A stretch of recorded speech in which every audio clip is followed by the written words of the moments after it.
최근 주요 기업에 근무하던 지인이 자발적 이직이 아닌 희망 또는 명예퇴직으로 회사를 그만뒀다는 이야기를 들어보신 적 있으십니까? 실제로 현재 대한민국 대기업들 내부에서 전개되는 상황은 우리의 일반적인 예상을 훨씬 뛰어넘는 수준입니다. 대기업 정규직의 감축 규모가 1998년 외환위기 이후 최대치라는 분석까지 제기됩니다. 더욱 심각한 점은 이 현상이 단순한 경기 불황 때문이 아니라는 사실입니다. 월 3만 원가량의 인공지능 구독료로 직원 한 명의 업무를 상당수 대체할 수 있다는 판단이 서면서 기업들이 본격적인 인력 감축에 돌입하고 있습니다. 오늘 이 시간에는 지금 국내 대기업에서 벌어지는 변화의 실체와 이러한 흐름이 우리에게 어떤 의미를 갖는지 심도 있게 진단해 보겠습니다. 먼저 놀라운 통계부터 확인해 보겠습니다. 2024년 초 은행권만 보더라도 KB국민은행에서 647명, 신한은행에서 541명이 회사를 나왔습니다. 우리은행 429명과 하나은행 263명을 더해 총 1,880명이 희망퇴직으로 직장을 떠났습니다. 그러나 2025년 들어 상황은 한층 더 악화되었습니다. KT가 본사 인력 2,800명에 대한 희망퇴직을 시행했으며 LG 디스플레이 역시 전사적 차원의 대규모 희망퇴직을 진행했습니다. 그간 안정적이라 여겨졌던 SK온마저 배터리 사업의 부진으로 창사 이래 첫 희망퇴직을 실시했죠. 정보기술 업계 또한 이러한 흐름에서 예외가 아닙니다. NC소프트는 최근 몇 년간 본사 소속 인력을 3,000명이나 줄였습니다. 더 주목할 점은 신규 채용 시장이 급격히 얼어붙고 있다는 것입니다.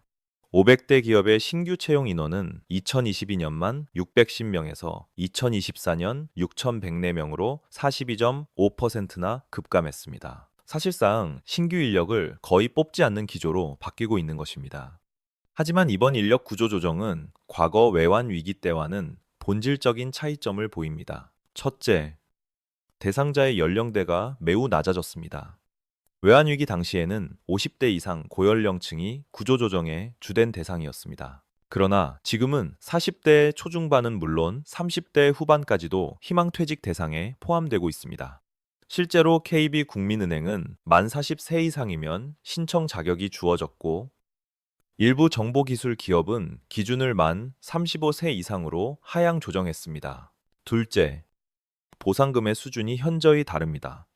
외환위기 시기에는 적어도 3년에서 5년치의 연봉을 지급하며 퇴직을 유도했습니다. 하지만 지금의 현실은 어떻습니까? 많아야 2년치. 일부 회사는 1년치 정도의 보상금을 제시할 뿐입니다.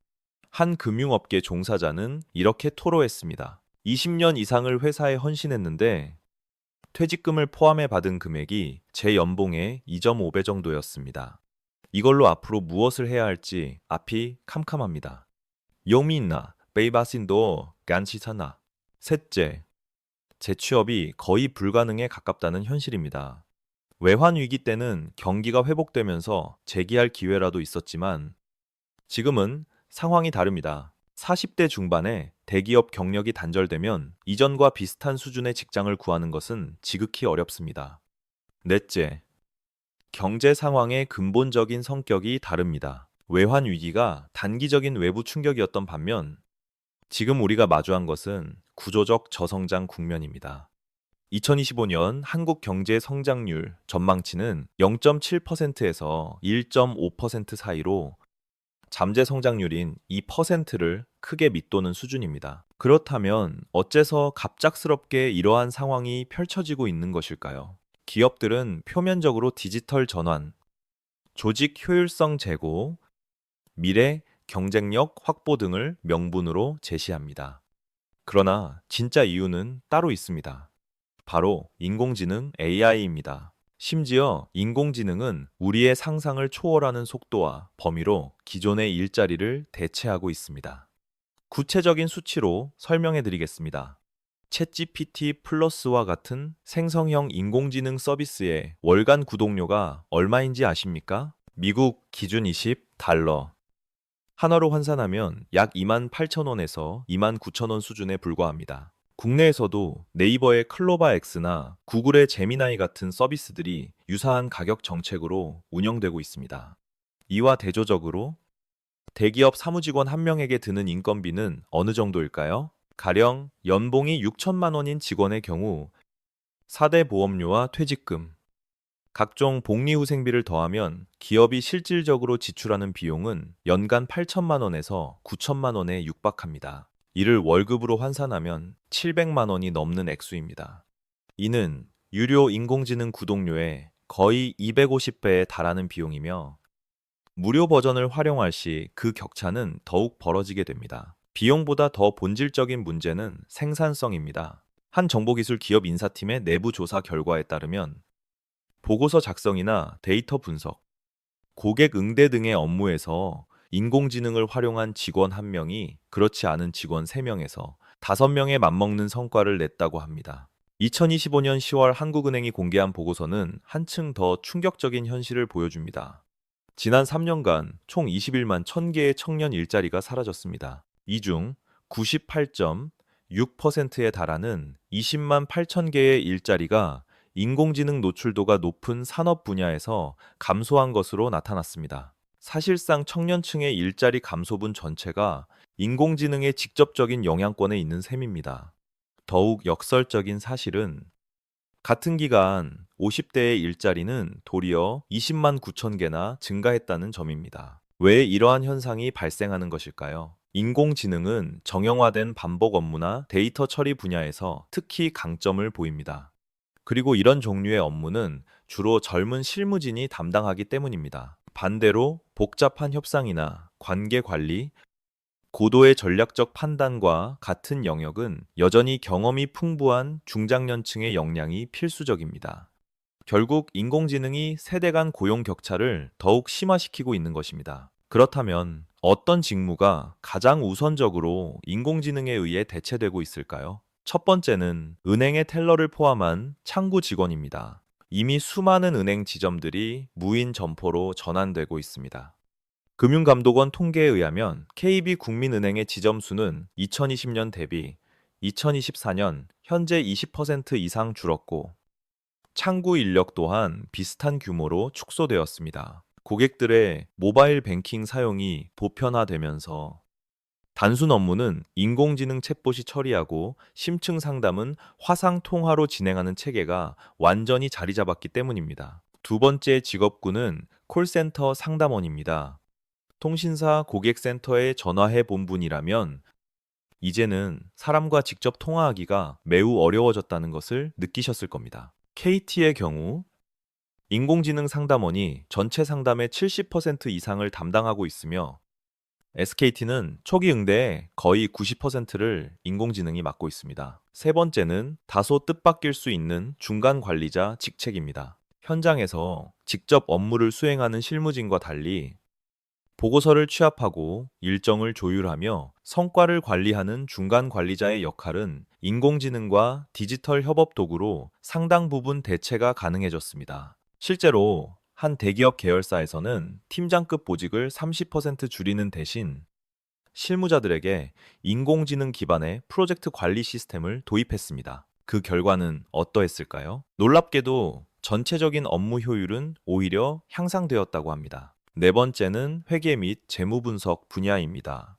전표를 처리하고 결산 보고서를 작성하며 재무제표를 분석하는 등의 업무가 인공지능으로 자동화됨에 따라 관련 부서 인력이 대폭 줄어들고 있습니다. 삼성 SDS가 개발한 인공지능 회계 시스템은 이미 여러 대기업에 도입되어 한 달에 수백 시간이 소요되던 결산 작업을 단 며칠 만에 완료한다고 합니다. 하지만 변화는 여기서 그치지 않습니다. 2026년 초부터는 더욱 거대한 변혁이 예고되어 있습니다. 그것은 바로 물리적 실체를 지닌 인공지능, 즉 휴머노이드 로봇의 본격적인 상용화입니다. 테슬라, 옵티머스, 중국 유니트리, 그리고 한국 레인보우 로보틱스 같은 기업이 인간의 움직임을 닮은 로봇을 만들고 있습니다.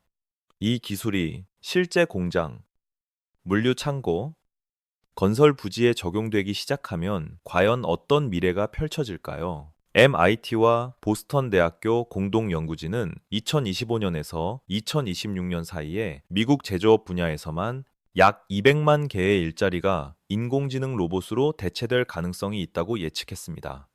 우리는 그동안 사람의 손길이 필요한 육체 노동은 인공지능이 대신하기 힘들 것이라 믿어왔습니다. 하지만 이러한 통념 역시 앞으로 2년에서 3년 내에 깨질 수 있다는 전망입니다. 생산 현장의 기술자, 물류, 창고 관리자, 건설 현장 노동자, 나아가 요양보호사까지 로봇이 그 자리를 차지하는 시대가 다가오고 있습니다.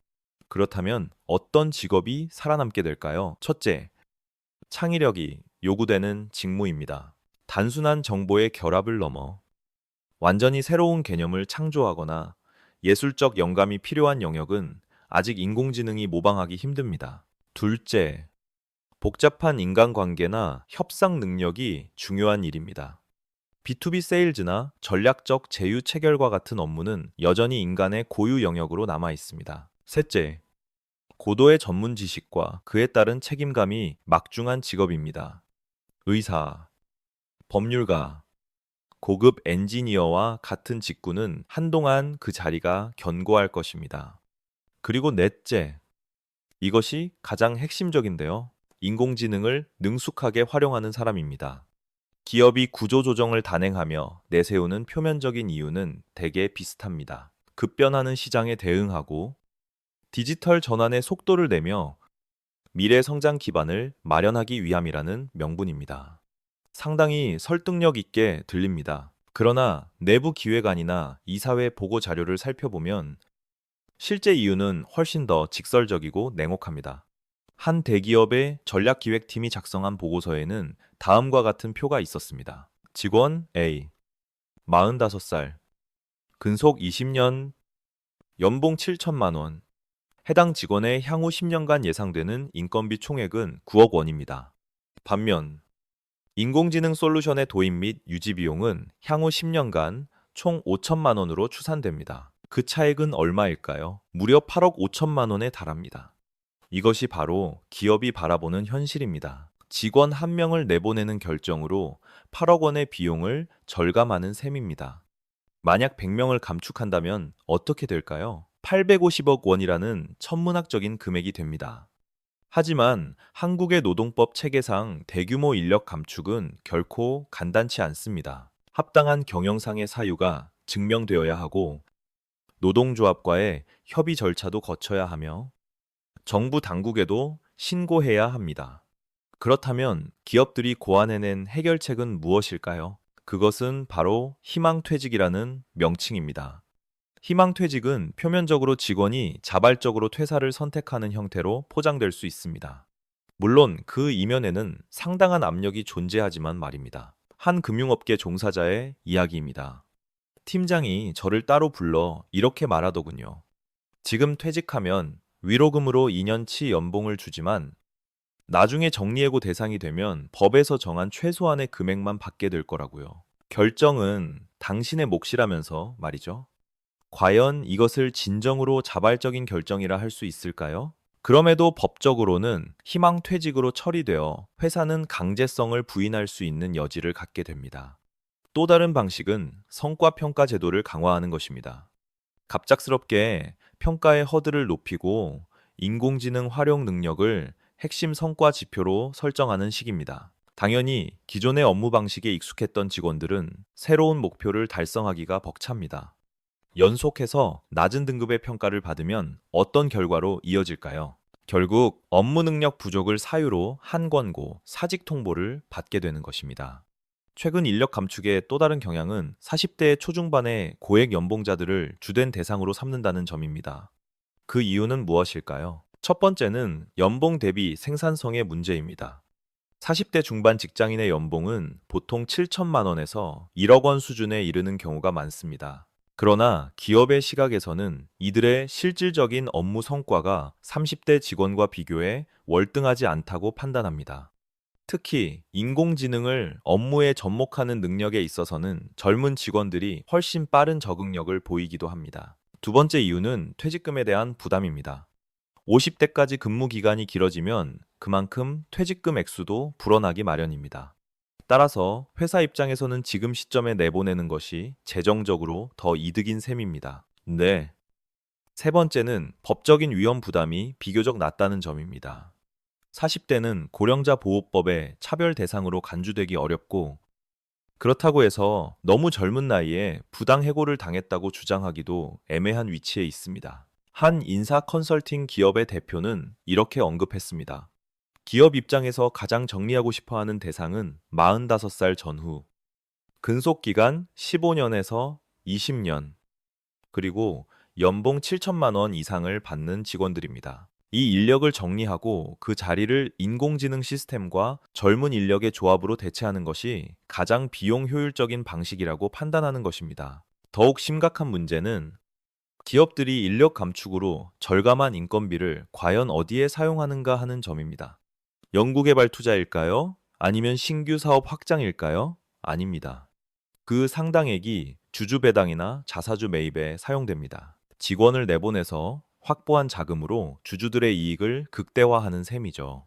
이것이 자본주의 시스템의 냉정한 현실입니다. 그렇다면 실제로 희망퇴직을 통해 회사를 떠난 이들은 현재 어떤 삶을 살고 있을까요? 첫 번째 사례입니다.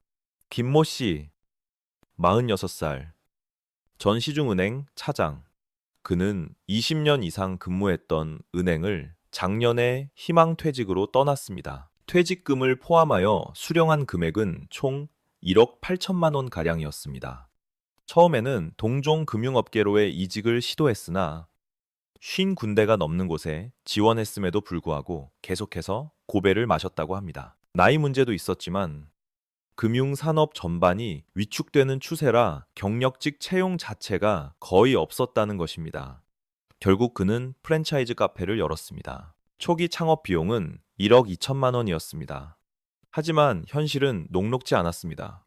월 매출 2천만 원을 올려도 각종 비용을 제하고 나면 순수익은 200만 원에 불과했습니다. 이는 은행 재직 시절 월급의 3분의 1에도 미치지 못하는 금액입니다. 매일 12시간씩 일해도 손에 쥐는 돈이 그 정도입니다. 은행에서는 책상에 앉아 서류 업무만 처리했는데 이제는 매장 청소부터 주문 접수까지 모두 혼자 감당해야 합니다. 이게 정말 내가 원했던 삶인가 하는 회의감이 든다고 했습니다. 두 번째 사례입니다. 박모 씨, 43살, 전 대기업 IT 부서 과장. 15년간 몸담았던 회사에서 희망퇴직을 선택했습니다. 인공지능 기술 도입으로 인해 소속 부서가 통째로 축소된 것이 계기였습니다. 다행히 IT 분야는 프리랜서 시장이 활성화되어 있어 프로젝트 단위로 일을 이어가고 있습니다. 하지만 가장 큰 문제는 소득의 불안정성입니다. 일이 있을 때는 월 600만 원을 벌기도 하지만 일이 끊기면 두세 달간 수입이 전혀 없는 경우도 허다합니다. 4대 보험 혜택도 없어 모두 개인적으로 부담해야 합니다. 연평균 소득을 계산해보면 회사에 다닐 때 받던 연봉의 약 60% 수준입니다. 이러한 이야기들이 지금 수만 명에게 닥친 현실입니다. 대기업에서 경력을 쌓은 이들의 재취업은 왜 이토록 험난한 것일까요? 첫째, 나이라는 장벽이 예상보다 훨씬 견고합니다. 규정상으로는 나이를 이유로 차별할 수 없지만 채용 시장의 현실은 다릅니다. 40대 중반을 넘어서면 서류 전형 통과조차 쉽지 않습니다. 한 헤드헌터는 이렇게 말합니다. 기업들은 대부분 신입 사원이나 3년차 이하의 주니어 경력직을 원합니다. 경력이 많은 인력을 채용하려면 높은 연봉을 지급해야 하는데 그 비용이면 차라리 인공지능 기술에 투자하는 것이 더 낫다고 판단하는 것이죠. 둘째, 보유 기술과 시장 요구 간의 불일치 문제입니다. 한 대기업에서 20년간 근무했다면 해당 분야의 전문가처럼 보이지만 실제로는 그 회사만의 고유한 업무 시스템과 절차에만 익숙해진 경우가 많습니다. 따라서 다른 조직으로 옮기게 되면 그간의 경험이 무용지물이 되는 사례가 비일비재합니다. 특히 인공지능 시대에는 새로운 도구와 시스템을 신속하게 습득하는 능력이 중요한데 오랜 시간 한 조직에만 머물렀던 사람들은 이러한 변화에 대한 적응 속도가 상대적으로 느린 경향이 있습니다. 셋째, 중소기업으로의 이직은 문화적 충돌 때문에 어려움을 겪습니다. 대기업 출신 인력이 중소기업으로 옮겼을 때 흔히 발생하는 문제는 두 가지입니다. 하나는 본인 스스로가 적응하지 못하는 경우입니다. 체계화된 시스템 없이 모든 업무가 즉흥적으로 처리되는 환경에 답답함을 느끼는 것입니다. 다른 하나는 중소기업 입장에서 대기업 경력자를 기피한다는 점입니다. 굳이 우리 회사에 왜 왔을까 하는 의구심과 더 좋은 곳으로 금방 이직할 것이라는 불신 때문이죠. 경제적인 어려움은 가정의 기반을 흔들기도 합니다.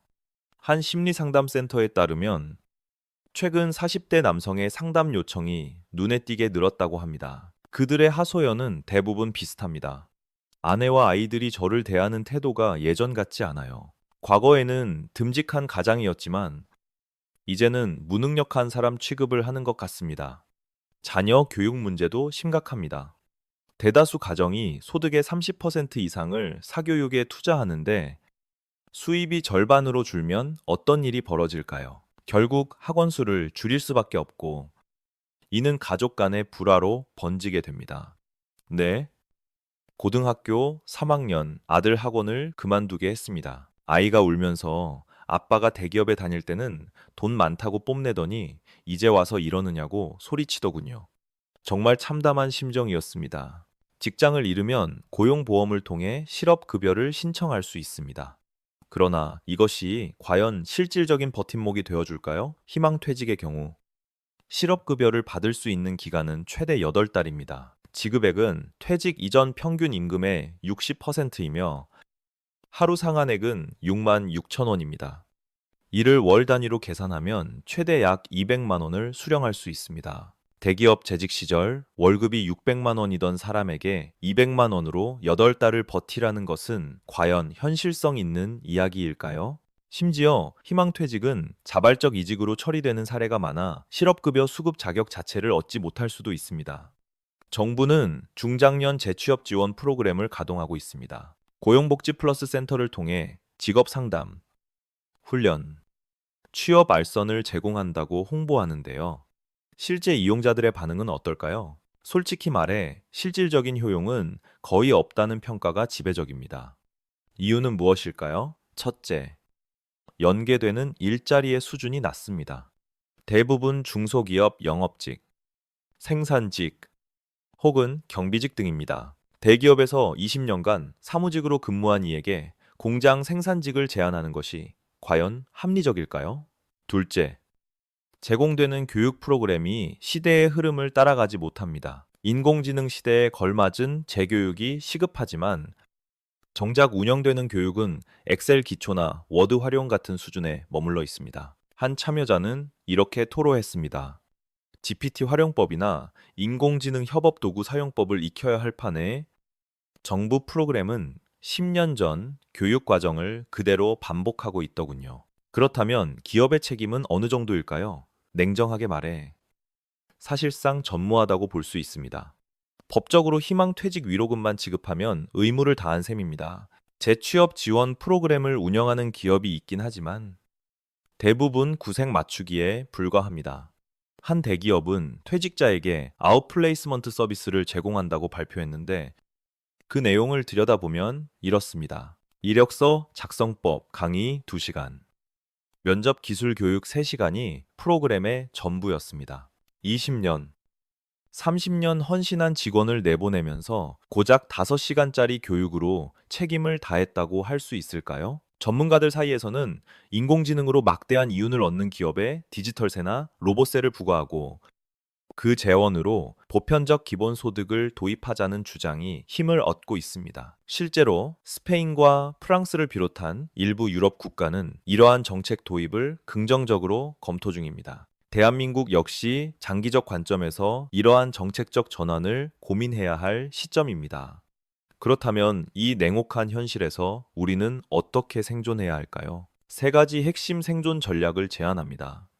첫째, 인공지능을 적극적으로 받아들이고 활용해야 합니다.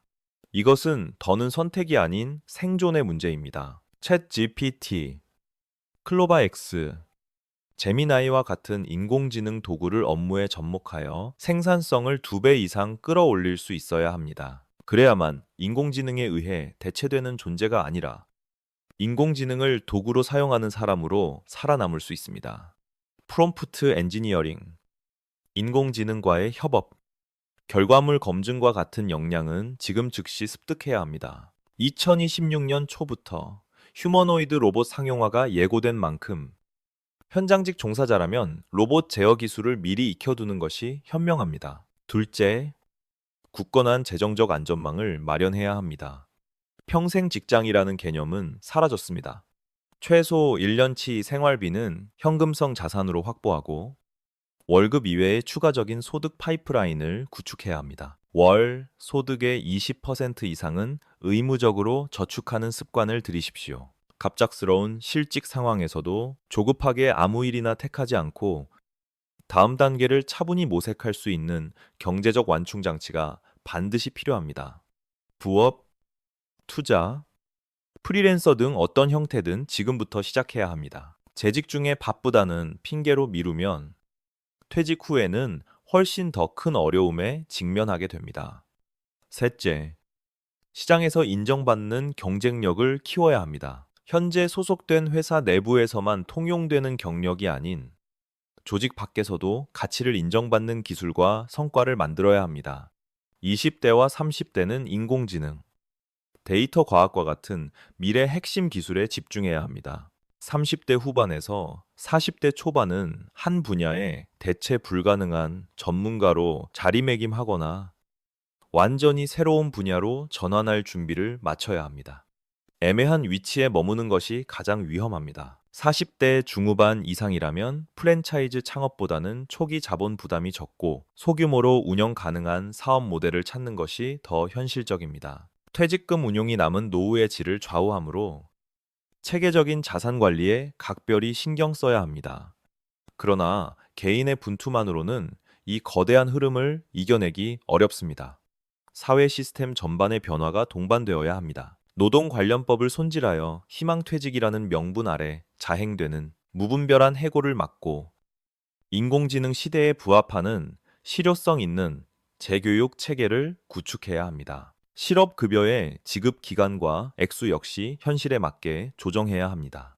장기적으로는 인공지능 도입으로 이익을 보는 기업에 디지털세나 로봇세를 징수하여 이를 재원으로 실직자에게 기본소득을 제공하는 방안을 모색해야 합니다. 스페인, 프랑스와 같은 유럽 국가들은 이미 이러한 방향으로 나아가고 있습니다. 한국 역시 장기적인 시각에서 이러한 정책 변화를 추진할 필요가 있습니다. 기업은 이윤 추구를 넘어 사회적 책임을 다해야 하며 정부는 급변하는 노동시장에 맞는 새로운 안전망을 설계해야 합니다. 오늘 우리는 2025년 12월 최신 통계를 바탕으로 대한민국 대기업에서 벌어지고 있는 냉혹한 현실을 심층적으로 분석했습니다. 대기업의 정규직 감원 규모는 1998년 외환 위기 이후 최대 수준이며 정규직 인력은 희망퇴직 형태로 회사를 떠나고 그 빈자리는 월 3만 원 수준의 인공지능이 채우고 있습니다. 한국은행 통계에 따르면 지난 3년간 청년층 일자리 감소분의 98.6%는 인공지능 도입의 영향이었습니다. 한창 일해야 할 나이인 40대 중반의 가장들은 재취업과 창업 모두 어려운 막막한 상황으로 내몰리고 있습니다. KT 2,800명을 비롯해 LG 디스플레이, SK온, NC소프트 등 2025년에도 기업들의 인력 감축은 이어지고 있으며 주요 대기업의 신규 채용은 41.5%나 급감했습니다. 더 거대한 변화는 2026년 초부터 시작됩니다. 휴머노이드 로봇이 본격적으로 상용화되면 그간 안전지대로 여겨졌던 생산 및 현장직마저 위협받게 될 것입니다. 정부와 사회의 안전망은 매우 취약하고 기업은 오직 효율성만을 내세우며 수십 년간 헌신한 직원들을 너무나 쉽게 해고하고 있습니다. 하지만 이대로 주저앉아 있을 수만은 없습니다. 지금 바로 대비하지 않으면 다음 차례는 바로 당신이 될 수 있습니다. 인공지능 기술을 배우십시오. 재정적 안전망을 만드십시오. 시장에서 경쟁력을 갖추도록 실력을 키우고 변화에 발맞춰 학습을 멈추지 않아야 합니다.